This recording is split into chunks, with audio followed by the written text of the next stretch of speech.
Johnson, former CIA operations director. Welcome to America Daily. Thank you so much. It's great to be with you. And see, I was an operations officer, not director. That's a substantially higher position I would love to take credit for, but cannot. Okay, well, I'm sorry for the mistake, but thank you for correcting that. Okay. So let's start by having you tell our listeners as much as you can what the CIA Directorate of Operations is and generally what kind of cases does it handle? Sure. Now, there's a long tradition of CIA operations, or human intelligence, human operations, which is the espionage arm, if you will, of the United States government. And that began with OSS during World War II, where we discovered that we desperately needed to know the information that was going on, what the enemy's plans and intentions were. And in fact, intelligence played a pivotal role in World War II. So the overall importance of it was recognized. And following World War II, a few years later, building on OSS, they created the CIA as a civilian agency, a non-military arm of the government, if you will. So the operations was built strictly on that. By operations, it's referring specifically to espionage. And now there's a little mission creep, and there's some other factors that are built in naturally, but that's it. So it's the traditional terms for the spotting, assessing, and eventual recruitment of reporting sources or reporting assets that could tell the United States government secrets, the things that they did not want us to know. Specifically, one of the famous examples given is with overhead photography, like satellite photography of the ground. You can see that X country has driven 500 tanks up to the border, but what are they going to do with them? Is it a training exercise? Or are they going over tomorrow morning at dawn? And so that's there is no replacement for human intelligence, because that's somebody who can tell you what are they going to do with those tanks. Are they just there for training, or what will be the purpose of them? So it's overseas postings most commonly, although there's other ways too, and people are out overseas mixing and mingling and so on. And that was the job of the operations officer traditionally out of the CIA. So that's the espionage aspect of it. Although the CIA is huge, it's a big organization. I compare it to the Air Force as a fairly close comparison. You know, you have pilots that fly aircraft, and the basic duty of the principal duty of the Air Force is to put aircraft in the air, whether remotely or piloted. It doesn't matter. They're to put airplanes in the air. And I would say it's a very similar situation with the CIA. It's to put operations officer out in the field. Now, a very important change that took place under the Obama administration, the previous administration, was John Brennan, the former director of the CIA. And what he did was he disbanded, got rid of operations. So it's a devastating blow to our capabilities to have that disbanded. He did what he called this is out in the public arena so we can discuss it, but he disbanded the operations aspect and called this the modernization. Now, what he did do was bring in a lot of technical collection means and things like that, where the world has evolved, and social media and all of the technical means of communications that exist out there now and how people interact have evolved and changed. So he adapted to that, but at the same time got rid of operations, which was, I don't, stupid isn't quite a strong enough word. It was beyond stupid, but almost.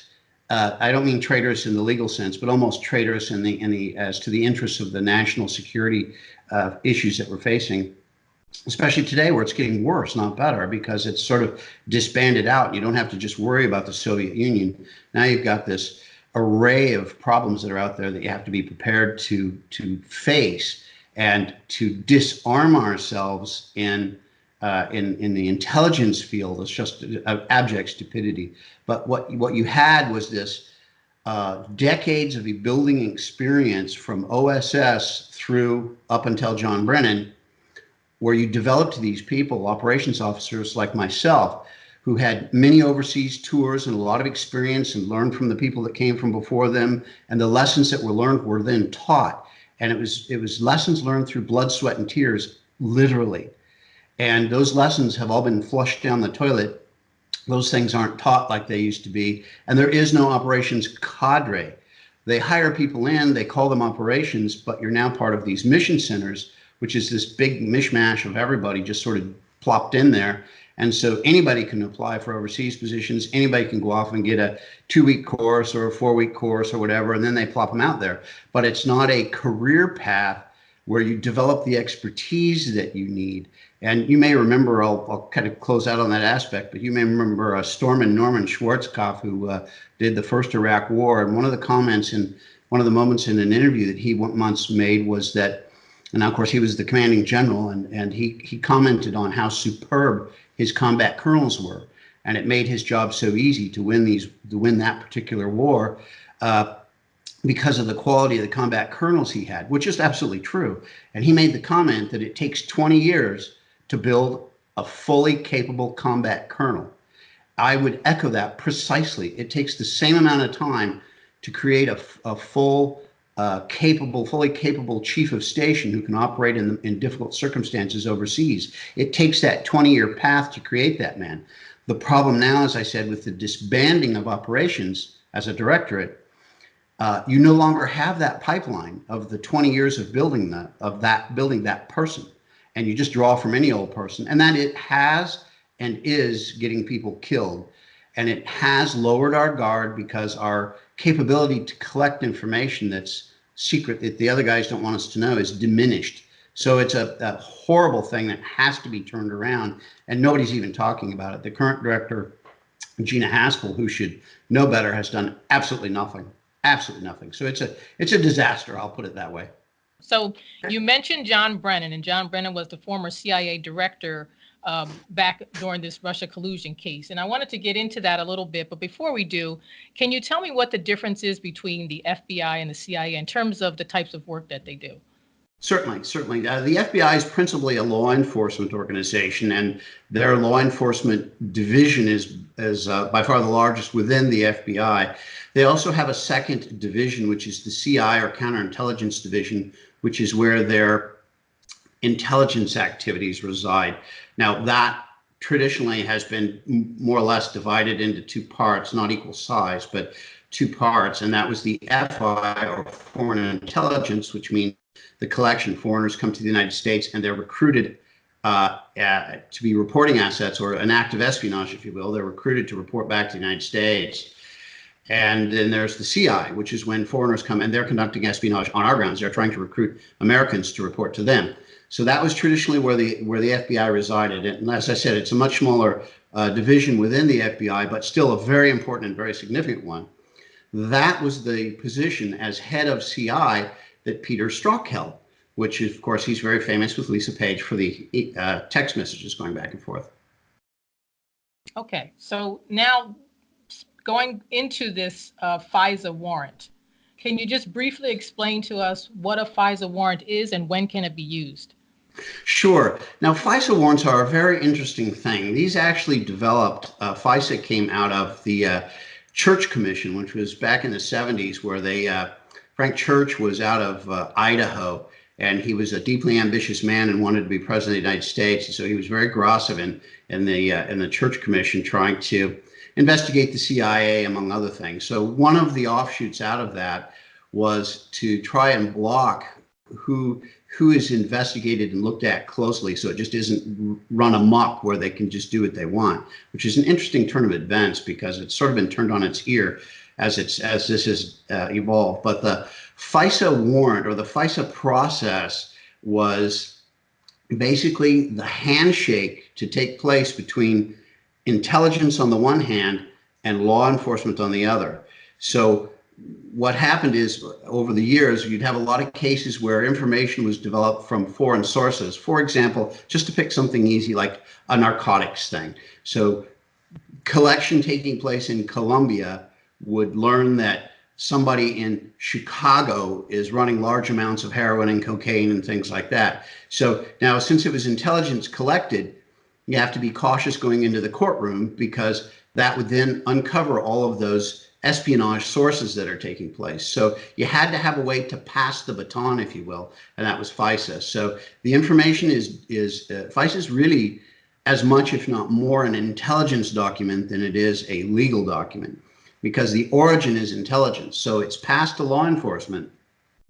Law enforcement says, well, we have reason to believe that this guy is doing something and we want to develop our own information on it. So the FISA warrant is approved by a judge. They then have the ability to then go collect on that group I'm just inventing out of Chicago that's involved in narcotics. So once they have the warrant, then it's a clean slate. They start over, but they're looking at somebody specifically, and then they can go after them. Now, that has been kind of evolved and changed and manipulated over time until we get to where we find ourselves today, where it's a problem of blatant corruption. And let me say, there's nothing wrong with the FISA laws. The problem is when you have leadership at the FBI and DOJ be politically corrupt, it can be abused, and that's the problem we have everywhere. If the IRS, the leadership is corrupt, politically corrupt, then they start targeting, say, conservative groups that they view as the opposition. It's that same element playing out. So I'm not sure. I mean, voting, of course, is the cure. I mean, that's how you fix it. You vote the people out. But I kind of the problem that we're facing in today's age is that these people get away with it. And then that does not deter future activities of the same sort. These things can be two-edged swords too. You don't want both groups doing it whenever they get in power. I mean, we'll become a third world country. So me personally, for the good of the United States, we really need to make sure that these investigations are fully carried out, and all of those people who are guilty to whatever degree serve time, go to jail, or whatever punishment there is, whether it be fines or time served or public service, whatever the punishment would be, it needs to be carried out. And that's, of course, why we always put people in jail. It's a deterrence. It's to stop people from doing those same crimes in the future. So it's going to have to play forward that way, or it will repeat. So I brought up FISA because, of course, I want to talk about the Russia collusion case. And in that case, the FBI and the DOJ went to the FISA court. And FISA means Foreign Intelligence Surveillance Act. Is that right? Mm-hmm. Okay. So I recall in an article that you wrote for the Epoch Times that you said there's a difference between surveillance and spying. And Attorney General Barr had said that he believes they were spying. So can you tell us what the difference is? Yes, in this case, it's quite clear, a very black and white issue for this sort of thing. And the reason is how it was treated by the FBI. And this shows, again, the political corruption. At the time, this was Peter Strzok, who was in charge of the intelligence division of the FBI. So just take a look. I'll give you two examples so that we can compare them and you can see the clear difference. Dianne Feinstein, who out of a senator from California, has a man that turns out on her staff for 20 years who turns out to be a spy for the Chinese. And what the FBI did was precisely what they're supposed to do. As soon as they discovered that, they went to Dianne Feinstein and said, Dianne, you've got this guy that we now know is a spy for the Chinese on your staff. Now, she fired him, and that unfortunately, it stopped there. And you saw a cover-up begin to take place, which we can go into if you'd like as well. There are a lot of problems with what happened after that. But from the discovery to informing Dianne Feinstein was precisely what is required by regulations. Now, on the other hand, you had President Trump. They supposedly believed, we know this is false now, but they supposedly believed that at the time there was someone on President Trump's campaign staff, Papadopoulos and a couple of others that they were saying might be involved, that they thought or were arguing were working with the Russians, colluding with the Russians from within the campaign. Now they're under the same exact requirements to go to President Trump and say, hey, we suspect that guy is working for the Russians on your campaign. That is surveillance. The moment they made the decision not to inform President Trump, that is spying because Trump didn't know. That is precisely a clear black and white legal difference between those two things. And that's why what they did against Trump was spying. And that's why what they did against Dianne Feinstein was surveillance.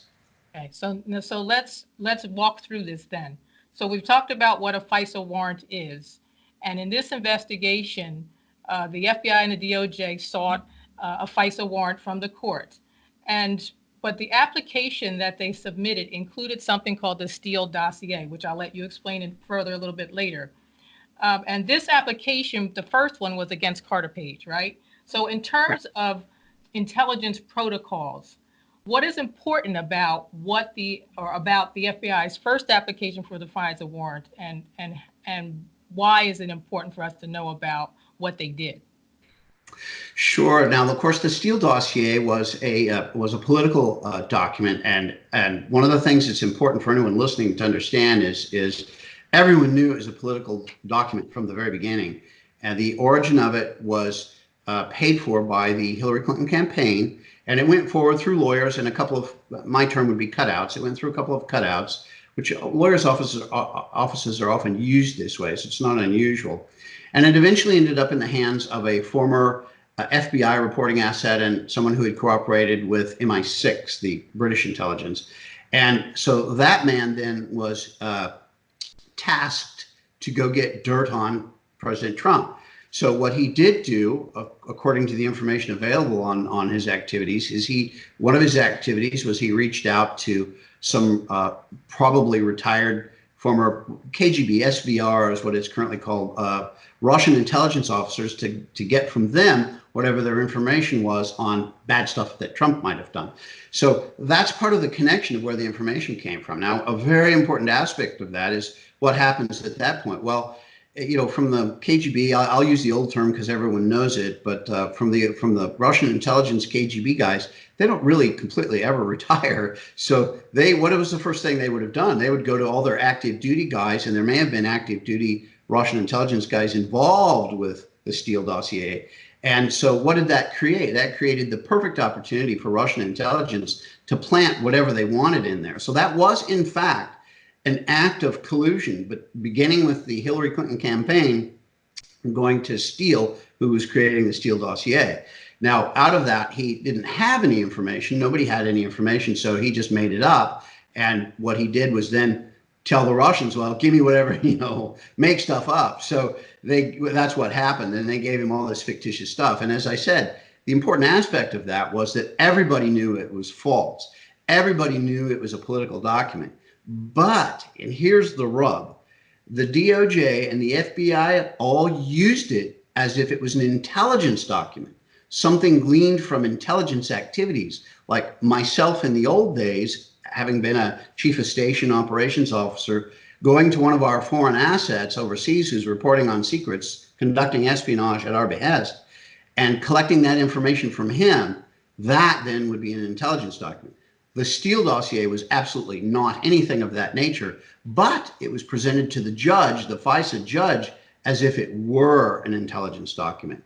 So the problem there is that they attested to that being an intelligence document and true to the best of their knowledge. They all knew it was false. So everybody who signed the FISA warrant, all of them, the senior people at DOJ, they're required to sign it as well as the FBI.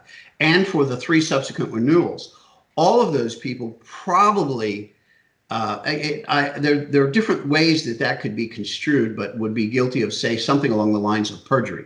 So there's trouble there for those guys. And I've got to say, frankly, I'm a little surprised that FISA court judge hasn't pitched a fit already, knowing that it was a woman in this case. But I'm a little surprised she hasn't pitched a fit, knowing that she was just absolutely lied to, just blatantly lied to. But that is playing out. That is what part of AG Barr, Attorney General Barr, is working on right now. So we'll see how all of that plays out. If those people pay the price for it, then our legal system is working. If they get away with it completely, then we've got problems that we'll have to take care of in the future.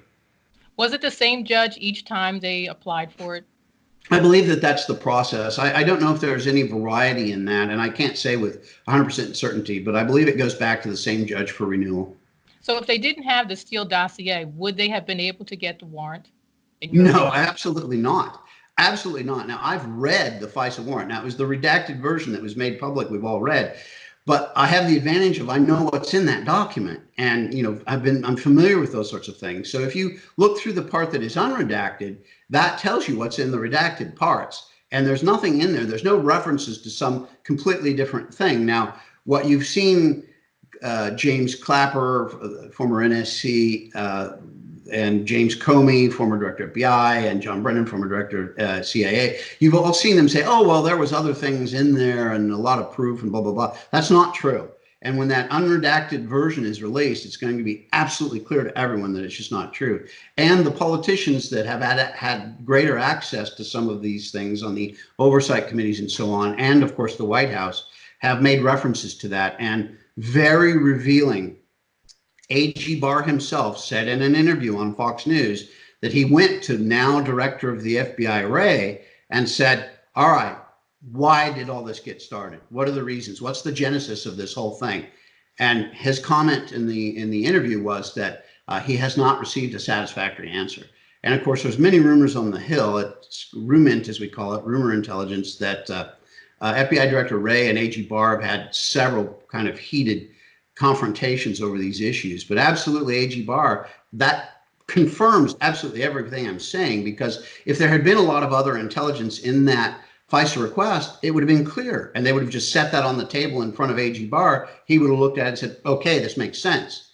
But he's clear, absolutely clear on this issue that it does not make sense. And so we know that my reading of the FISA warrant, FISA request, is precisely his reading of it, that it just makes no sense. There is no core reason why any of this began. There is no actual reason that based on law that started it. So if it's not based on law, what's it based on? And I think we all know the answer. It was clearly political. It was politically driven. It was the party in power using its powers to target their political opposition. So I mean, that's go to jail stuff. And as I've said a couple of times now, I mean, we have to put those people in jail. They have to pay the price, because we cannot allow ourselves to be a third world country where this stuff goes on all the time. And we have to have the DOJ and legal system and FBI and IRS and all those things have to function equally and fairly for all Americans. So speaking of beginnings, it's my understanding that the former CIA director, John Brennan, insisted that this document be used, and he contacted James Comey, who was the former FBI director, right? And Comey complied with this. And I think he communicated with him either through emails or through a phone call. So would you say that this was a treasonous act to submit the false evidence, or you're saying it's just perjury? Well, I mean, treason is a pretty, it's something pretty significant for someone to have committed. So I sort of hesitate to use treason right off. What you're describing there to me doesn't reach the threshold of treason to me, but well, I'm thinking they're spying on an American citizen. Would that be considered a treasonous act? No, I don't think so. I think that would be considered criminal. Certainly criminal. I mean, it meets that threshold fairly clearly, and they would need to pay that price. But for me, the treason aspect of it would be sort of hinged on, was he doing it for a foreign power? And I don't think we come near that threshold. I think what John Brennan did was, he was an apparatchik. I mean, he was a party, a guy off the Hill that had been a staffer, had been a chief of staff for a previous director of the CIA. He was a staff party apparatchik, guy. And so that was his perspective, and that was what he was doing. He was being a party loyalist, doing what he could do to help the Democratic Party illegally, but he wasn't helping a foreign power against the United States, which that then would be the treason aspect. With this to me is straight up criminal. Okay, and what would be the charges? What is the criminal act? Yeah, it'll be interesting to see, and I'm not sure exactly how that would play out on the legal aspect of it. But certainly, there's going to be some perjury things of that nature. It's certainly waste, fraud, and abuse would be something that comes to mind for me, because millions and millions of dollars of time and effort were spent on these issues, and it was all made up. So I certainly think those could be brought to bear. But yeah, it was creating this document at the behest of the political party to damage the opposition so they would lose the election. And yeah, I would be curious to see what all the laws would be that could be applied against it. So the FBI and the DOJ both knew that Hillary Clinton's campaign had paid for this dossier. Is that right? Yeah, there's a lot of information to indicate that, to confirm it. Yes, and we've also had like Trey Gowdy came out. By the way, the source of the information on Brennan instructing Comey to use the Steele dossier as the Crown document was given by Trey Gowdy, the former chairman of the Oversight Committee on the House side, when the Republicans had the majority. So he has read those and has said that that's part of the information that's contained, or implied that that's part of the information that's contained. So he's a pretty straightforward guy, and also an attorney, and was also a prosecutor. So I think his perspective is worthy of a lot of respect on this. So also, Crown document, that's kind of a revealing comment, because where John Brennan came from was analysis. He was an analyst, and that's a term that you would hear analysts use. It's the Crown document from which everything else flows. And if you take it away, it just reduces everything else to kind of rubble. It's just supporting evidence that goes to nothing. So you need that Crown document, if you will, to have everything else make sense.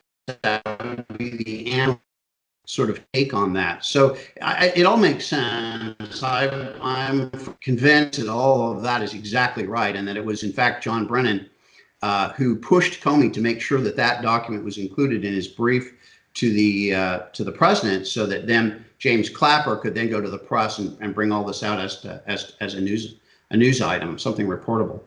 So 2 questions. Do you think that the FBI and the DOJ should have let the FISA court know that the Clinton campaign had paid for this dossier?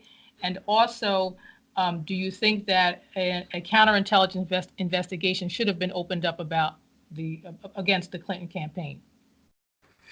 Well, on the first one, it's actually a requirement by law. They're required to say the truth of what they know about the origin of the document. So it's not a thing of opinion. It's a thing that's actually in the law. So they were required to report everything they knew about the document and did not. Therefore, the perjury or fraud of some sort would apply in that case. On the CIA investigation of Hillary Clinton, I don't know that I think in her case, probably criminal investigation would have been more appropriate than CI. I don't think what she was doing, again, was something related to her betraying the United States to a foreign power per se.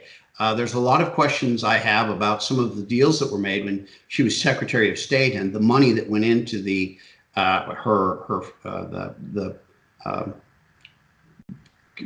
Clinton Foundation that they invented, and to the tune of hundreds of millions of dollars, and some of the speaking fees that Bill Clinton got, and those sorts of things. Those would need to be investigated, but that's more criminal by nature. And I would point out now, absolute, again, black and white, where this clearly indicates a real problem with corruption, is the Anthony Weiner laptop. There were 2 phases to this, if you will. There were the WikiLeaks emails that all originated from Hillary Clinton, within which there were a lot of classified documents. You had the Anthony Weiner laptop, which everyone knows. He was the husband of Uma, who was the assistant to Hillary Clinton. On his laptop, they found thousands. That's one of the things that James Comey brought up in his speech, where he basically vindicated Hillary Clinton and said no one would prosecute her based on these things. But if you read closely what he said, he implied there were roughly 2,500 to 3,000 classified emails on that, including CIA documents. The IG then inspected this. The FBI agent out in Seattle, Washington, who had collected up this laptop and was looking for child pornography and things like that to use against Anthony Weiner in court, looked at all of that, and he didn't have a clearance, so he was very uncomfortable having all of this. But his comment to the FBI IG was that James Comey was disingenuous with the American people talking about that, and that he was off by at least a factor of 10 as to how many classified documents were on that. Well, now we're talking no longer 2,500 to 3,000. Now we're talking 25,000 to 30,000. Then that computer later went to Quantico, where now they're talking numbers of 50 to 70,000 classified documents on that computer. So we're talking tens of thousands of classified documents, some of which we know are CIA, some of which we know are NSA. Clearly, there's State Department classified documents in that. Who knows what harm was done during that period? Because it hasn't been investigated. There has been no damage assessment done on all of those classified documents, so that we know, what did the Chinese get out of it? What did the Russians get out of it? What did the Iranians get out of it? And yet, during that same period of time, according to press reporting, the Chinese intelligence activities inside China, that is to say, the CIA's recruited Chinese assets in China, reporting on China to us. All of those guys were wrapped up. 19 people at least were shot by firing squad, and another handful arrested and perhaps later shot by firing squad. An Iranian official who was a high-level person in the missile program, the Iranian missile program, high interest to us, he was shot as a spy. So these things are out there. We don't know. I mean, I can't say it did happen or didn't happen. We don't know why those guys got caught. But certainly, this has to be one of the clear possibilities as to how those people got caught. Now, going again back to that Anthony Weiner laptop, that is very much like somebody walking into their living room at home. They find a dead body on the floor, 3 bullet holes to the head.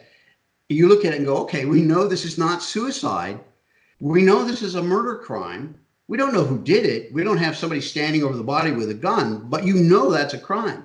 Same thing with this Anthony Weiner laptop. Every single one of those classified documents, of which there's tens of thousands of them on his laptop, every one of those is individually a crime. And nothing has been done. Anthony Weiner's not in any trouble over that. He's not being investigated for it that we know of. Maybe AG Barr is now taking a look at that. But clearly, black and white, obvious crime to the tens of thousands, and nothing's been done. Why? A clear indicator, again, black and white, of high-level DOJ, FBI corruption. You're not enforcing these crimes anymore. Dead bodies with 3 bullet holes in the living room floor is, there's no there. We're not investigating it. It's just clear political corruption. So I don't even know. I mean, it may be so bad that a lot of that cannot be fixed. I'm not sure the FBI is fixable, because that whole pipeline of everybody that's there, not all rank and file, but the pipeline to leadership in the senior positions are all of that type that are willing to allow this sort of political corruption. So it's a real problem. And by the way, I'm not suggesting the FBI is alone. I mean, I would certainly include NSA, CIA, and most assuredly, I'm sure no one is surprised to hear that about the IRS. So it's a real serious problem. And how do you step in and fix it? Because it's not really fixable with who's there. So what do you do? This is a real problem that we're facing. Well, speaking of classified documents, so President Trump has announced that he's declassifying the FISA documents and several other documents that were submitted with that. So other than the obvious misuse of the dossier, what other information may be contained in those declassified documents? Well, I don't think there's going to be too much in that first wave. Now, I'll say, here in the Washington, D.C. area, everybody knows what's coming. I mean, there's no confusion as to what's unfolding as we speak. The things that you described with the FISA warrant being declassified and so on, everybody's known that's been coming for a long time. Once it's out, it's going to be precisely what I said it was. It's going to be clear. They'll make reference to everything, but as John Brennan is reported to have said, the Steele dossier was the Crown document. There is nothing else significant if you remove that from the equation. And so that's the underlying problem. Once that comes out, it's a nail in the coffin of the Democratic Party and the Democratic Party loyalists within government circles.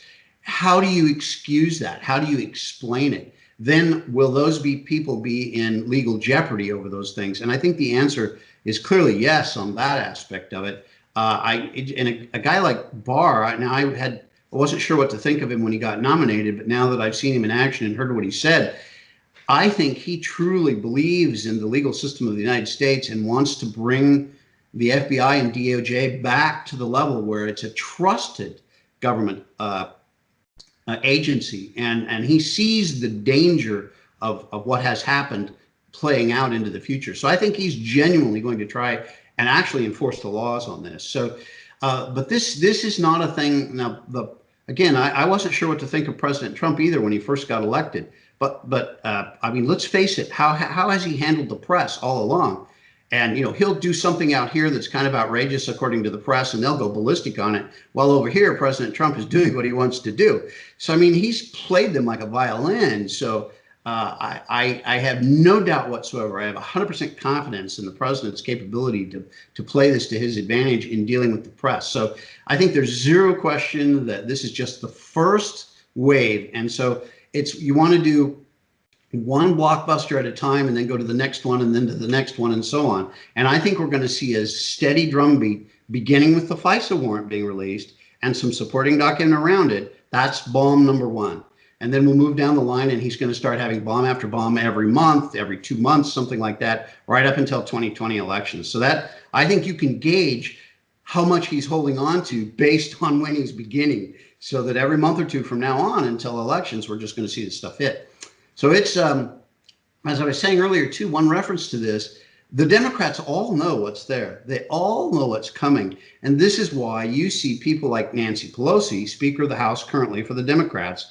She doesn't like this. Now, she was always sort of a separate fiefdom, if you will, within the Democratic Party from the White House. She was sort of her own power base during the Obama years when all this was taking place. So she kind of used her rice bowl or her fiefdom as hers as Speaker. So that's why you see her take the role she's taken, where she's saying, well, you know, I don't know if impeachment is the right way forward. We shouldn't be doing it. To the Democrats, she's saying things like, well, you know, what if we lose? You know, if we lose, then he's clear and we're screwed for 2020. You know, we don't want to do it. It's not in our best interest. And publicly, she's saying things like, look, until we can get the degree of proof that would be required to convince the Republicans in the Senate, until we get that, there's no use going forward because it'll be DOA, dead on arrival, in the Senate, and it has to be the Senate to pass the impeachment. So she's all out arguing against all of this because she knows if they continue doubling down, all the information is coming out showing that all that stuff was false, and she'll be burned in it. So Nancy Pelosi's pedaling as fast as she can in every way, and that follows all the other ways. You've seen, for example, now you've seen John Brennan and James Comey kind of go head to head. They're pointing fingers at each other. You saw John Brennan kind of bring James Clapper under his wing a little bit, trying to keep him close.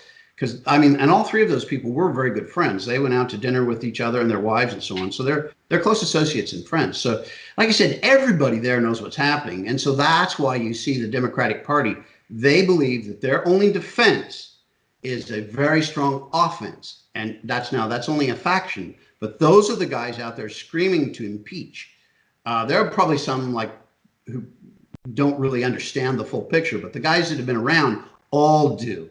And so they're the ones at the core of this group screaming impeachment, so that when this data comes out showing their illegal behavior, they can say, well, you know, that's political. You're the ones that are guilty. You're only saying that because we're going after you. They're building in their defense now. And I guarantee you that's what the Democratic cry will be as each of these things gets popped out into the public arena. They're going to say, well, it's political. You're only doing it because we're doing it. And that's the behavior you'll see. But like I said, they've got real legal problems if the laws are enforced.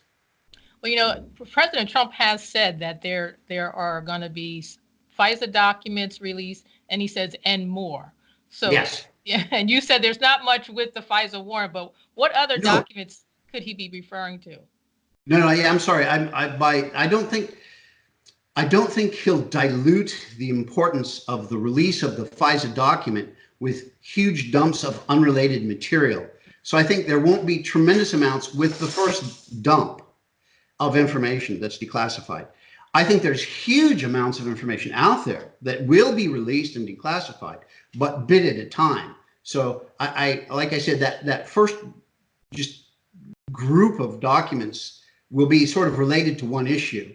You'll see the next group of documents come out later. But no, I think there's reams and reams of information that's going to be released and declassified, some perhaps redacted, some not.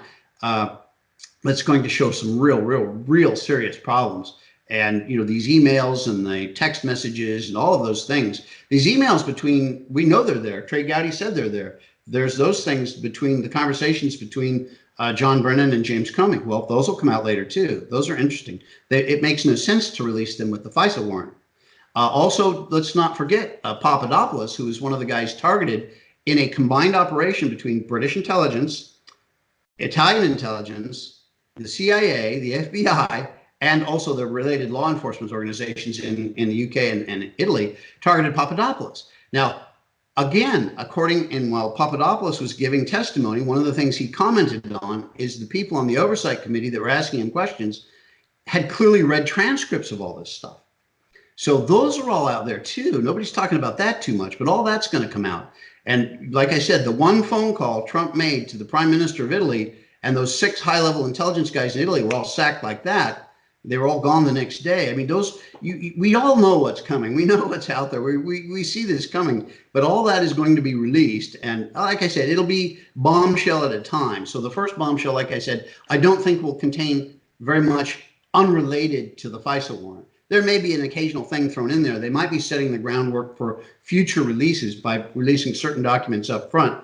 But I think it's going to be done in a studied, effective manner. And that studied, effective manner isn't put everything out there now when elections are, are still well down the road. They need a steady drumbeat. As I say, Trump really knows how to handle the press well. I mean, no president has ever stood up of any party under attack like he has and handled himself so well. I mean, whether you like him or hate him, you have to recognize talent when you see it. I don't particularly like ballet, but you see somebody really good doing it that can leap, 15 feet into the air or 12, whatever it is that they do. You got to look at that and go, well, there's talent there. And then you just have to recognize that within Trump. He's a very talented man. He's not a stupid man like a lot of people like to imply. Maybe he's a little bit on the crude side, as people often say, but nevertheless,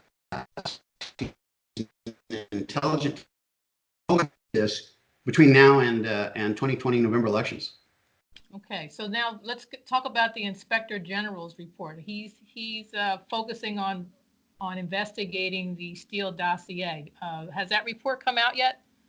No, it was supposed to come out this month. They were talking about it coming out in early June. Now, here's an interesting thing. It's the man that he's appointed to lead that investigation, I believe, is John Durham. He is somebody who's been very active in this sort of thing before, not afraid to let the evidence take the story wherever it does. And some of what's gone on, it's sort of the Washington, D.C. insider aspect of it, if you will. That report was supposed to come out in early June, sometime around now or before. And instead, what happened is they have expanded the investigation. They have rented new offices. And this is how this information goes out. That office that's doing this investigation rented new space, brought in new lawyers, and increased their budget. So, and the reason now, there was a public comment made to that effect, the reason they've done that is because the amount of information that's come to their attention is expanding at such a rate that they just can't handle it with who they have. So they were then saying, well, the end of the month, maybe something like that. But I hate to go too far out on a limb, but I'm telling you right now, the end of the month, that's not going to be done. They just, within the last couple of weeks, have hired a bunch of lawyers and expanded their office space to handle the volume of information they've uncovered. So I would be surprised if we really get anything within the next 60 days. I think somewhere about that time, those guys will have had just kind of being experienced in stuff. It's not something that's done in a week or two. You need a month or two to kind of dig in and follow it through and question people. And you got to make appointments to talk to these guys. You got to get copies of the documents and sit down and read them carefully and study them and see if that takes you to the next document. So it just takes, a month or two to go kind of dig through all of that. And if they uncover more, well, they'll rent more office space and hire more lawyers and keep digging into it. So we'll see how quickly it comes out. My prediction, 60 days at best. But, it's hard to predict those things. Well, my understanding is the Inspector General report, he's limited in what he can do. He can't really he can't go out and get interviews or force people to, or subpoena people. But, and also the Attorney General's office has to wait until they get the Inspector General's report before they can go forward. Is that your understanding? Yeah, they're doing it together. Well, I mean, the inner workings there, I don't think I could tell you, but I will put it this way. There are a lot of people involved with these things that don't like what they see. There's a lot of pushback. Now, just again, people that I know, former federal government employees, FBI, and people like that among the lawyer circles involved. There's a lot of people that don't like what they see. And you've seen, for example, noteworthy Democrats that come out and look at this whole thing and go, well, wait a minute, you're not following the laws even to do this. And this is not good for the country. They take an actual even-handed, non-political look at this and look at the dangers. So there are a group of people like that. And there are a group of people that hated it from the beginning and knew it was wrong, but yet have information on it. And they're perfectly capable. Now, you may not be able to force them to testify, but a lot of those people are going to volunteer the information. So I don't think they're required not to accept information that's willingly provided to them. So as they are looking for documents and so on, and if someone gives it to them and goes, by the way, this and this and this and this about this document, they'll willingly accept that. So I think that's part of the reason why you're starting to see some of the expansion, just because this thing has grown out. Now, how that is handled internally by the DOJ, I really am not the person to be able to speak to that authoritatively. Okay. Another thing, I don't know if you can speak to this either, but the Inspector General apparently wanted to interview Christopher Steele, who's the author of the dossier. And Steele initially refused, but then later it was reported that he said he would agree to the interview if certain conditions were met. Are you familiar with this? Yes, I am. So Everybody what? wants to talk to Steele, and Congress has asked him to come testify as well, and he's refused. Uh, I'm not. Steele is not a U.S. citizen, unless I'm completely mistaken. But there's been no reporting to that fact, if it's true. I believe he's a British citizen, so he's.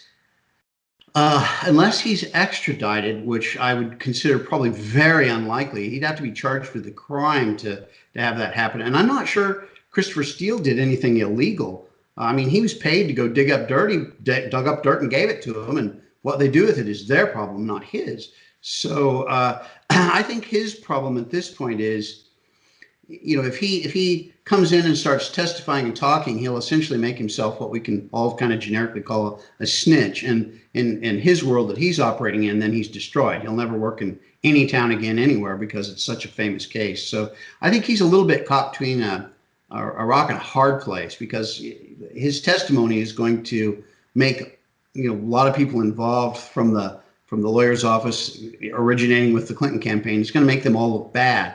So, and I think he philosophically is a leftist. So he's in agreement with all of these things. So I don't think he wants to, and I think he'll damage himself reputationally to do so. So I think he's resisting greatly and trying to figure out some sort of way to walk the razor's edge and try to give what the minimum he can give without having to get in and tell the whole story. So I don't think in the scheme of things he's all that important, but it would be helpful to have his testimony. And certainly that's why people are after him, because he's a public aspect of this that can then be used to generate further investigation into other things. But Steele himself, he was no great operator or anything like that. And that's why he ended up doing what he was doing. That was why he was in that world. He was kind of digging dirt for the political guys, not a high level intelligence operative type guy. Yeah, I think you're right. I think part of the conditions was that they would have to go to the UK in order to interview him. And then once they got there were some other conditions that would have to be met. So he's making it really difficult for them to actually interview him. Yes. But is there anything else that you'd like to tell our listeners that you haven't had an opportunity to say so far in this interview? Well, I have to say, I just as me, kind of a intelligence operative guy looking at this whole situation unfold. I mean, we're in what the Chinese always refer to as living in interesting times, and I think that's what we're seeing. But I believe, and as I said, I was not initially a Trump supporter, although I am a conservative myself personally. I was not a Trump supporter when all this kicked off, but as I've watched this unfold and see what he does, and if you look closely at the promises he's made, like as to, for example, the list of people that he was going to suggest for the Supreme Court nominees, if any positions came open for him, he's stuck to that. And if you look, it's very rare to have a politician kind of keep his word on things. So while we're living in these interesting times, it's a very, very dangerous period of time. There's just no question. There are a lot of storm clouds on the horizon. There's a lot of things that resemble what we were in leading into World War I. Out of World War I not being satisfactorily completed, we got World War II. I mean, a lot of people argue, as would I, that World War II is a continuation of World War I. And there are a lot of similarities where a very small spark, a Duke Ferdinand being shot in the streets in Sarajevo, which in today's Bosnia, was the spark that started off this enormous World War I. And I think we're in a similar situation where a relatively small spark could start a much larger problem. And we've seen a lot of fighting that wants to take place around the world. I mentioned Bosnia. The fighting's not done in Bosnia. And the solution that was imposed on it was political, not practical. And what we're seeing in the Middle East, there's a lot of tensions between Saudi Arabia and Qatar and the different groups that have kind of faced off against each other with the Muslim Brotherhood. And of course, you've got India and Pakistan and all of these areas that it would not take much to ignite. So we're in a period of real, conceivably real danger of a much, much, much larger problem taking place. And I think, fortunately, we actually have a president, oddly enough, who is kind of facing all of that stuff and reducing the level of danger. Well, he gets criticized for the things he does, but I've become a real believer in his capability and why he's going about the things he's doing. So I would leave all of your viewers with that thought in mind. This is a dangerous period, but it looks like by some bizarre twist of fate, kind of a serendipitous way that it unfolded for us, that we have a president that's going to help reduce those dangers. So I'm optimistic in the scheme of things, as we said. Well, I certainly appreciate you coming to America Daily, giving us your point of view from a former CIA officer's point of view. I think that we appreciate all the comments that you've made here today, and thank you so much for joining America Daily. Thank you. It's been a great pleasure. I hope to talk to you again soon. Thank you.